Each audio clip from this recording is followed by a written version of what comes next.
उत्पत्ति अध्याय 18। Abraham Mamre के बांज वृक्षों के बीच कड़ी धूप के समय तंबू के द्वार पर बैठा हुआ था।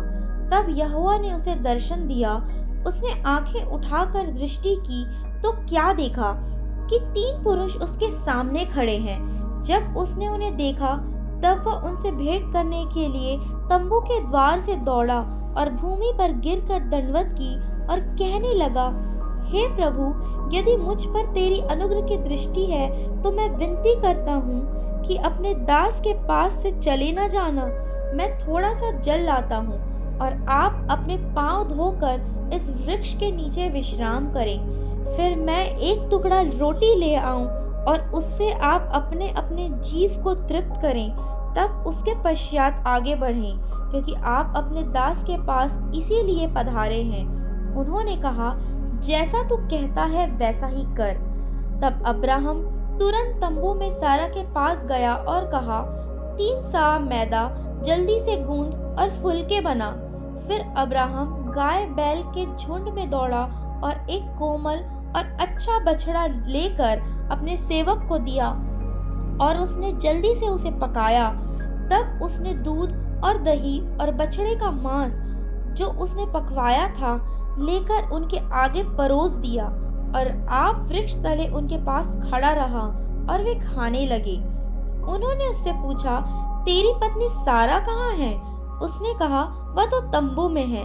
उसने कहा, मैं वसंत ऋतु में निश्चय तेरे पास फिर आऊंगा और तेरी पत्नी सारा के एक पुत्र उत्पन्न होगा। सारा तंबू के द्वार पर जो अब्राहम के पीछे था सुन रही थी। अब्राहम और सारा दोनों बहुत बूढ़े थे और सारा का मासिक धर्म बंद हो गया था। इसलिए सारा मन में हंसकर कहने लगी, मैं तो बूढ़ी हूँ और मेरा पति भी बूढ़ा है, तो क्या मुझे यह सुख होगा? तब यहोवा ने अब्राहम से कहा, सारा यह कहकर क्यों हंसी कि क्या मेरे जो इतनी बूढ़ी हो गई हूँ सचमुच एक पुत्र उत्पन्न होगा? क्या यहोवा के लिए कोई काम कठिन है? नियत समय में अर्थात वसंत ऋतु में मैं तेरे पास फिर आऊंगा और सारा के पुत्र उत्पन्न होगा। तब सारा डर के मारे यह कहकर मुकर गई, मैं नहीं हंसी। उसने कहा, नहीं, तू हंसी तो थी।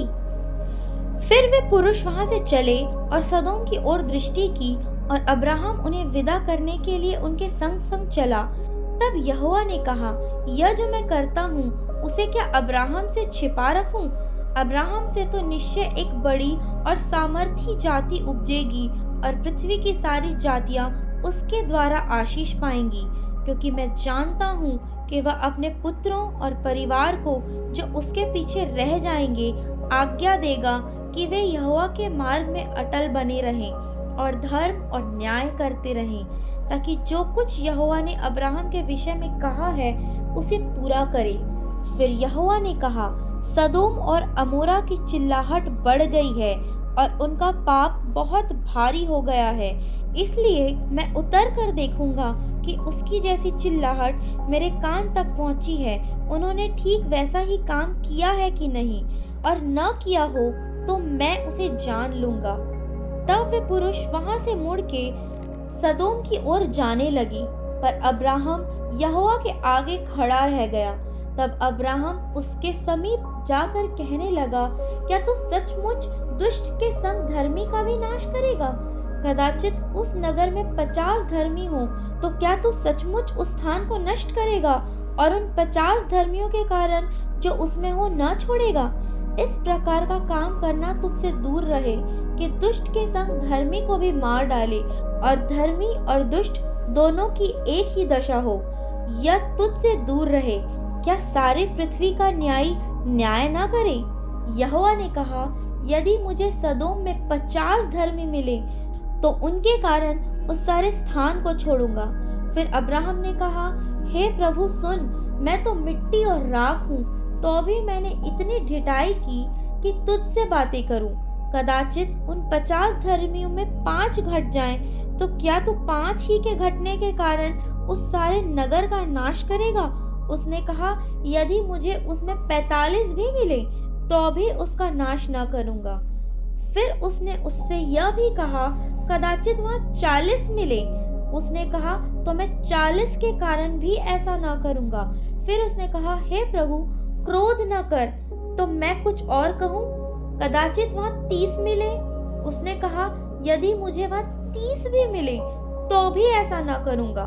फिर उसने कहा, हे प्रभु सुन, मैंने इतनी ढिठाई तो की है कि तुझसे बातें करूं। कदाचित उसमें 20 मिले। उसने कहा, मैं 20 के कारण भी उसका नाश ना करूंगा। फिर उसने कहा, हे प्रभु क्रोध न कर, मैं एक ही बार और कहूंगा। कदाचित उसमें 10 मिले। उसने कहा, तो मैं 10 के कारण भी उसका नाश ना करूंगा। जब यहोवा अब्राहम से बातें कर चुका, तब चला गया और अब्राहम अपने घर को लौट गया।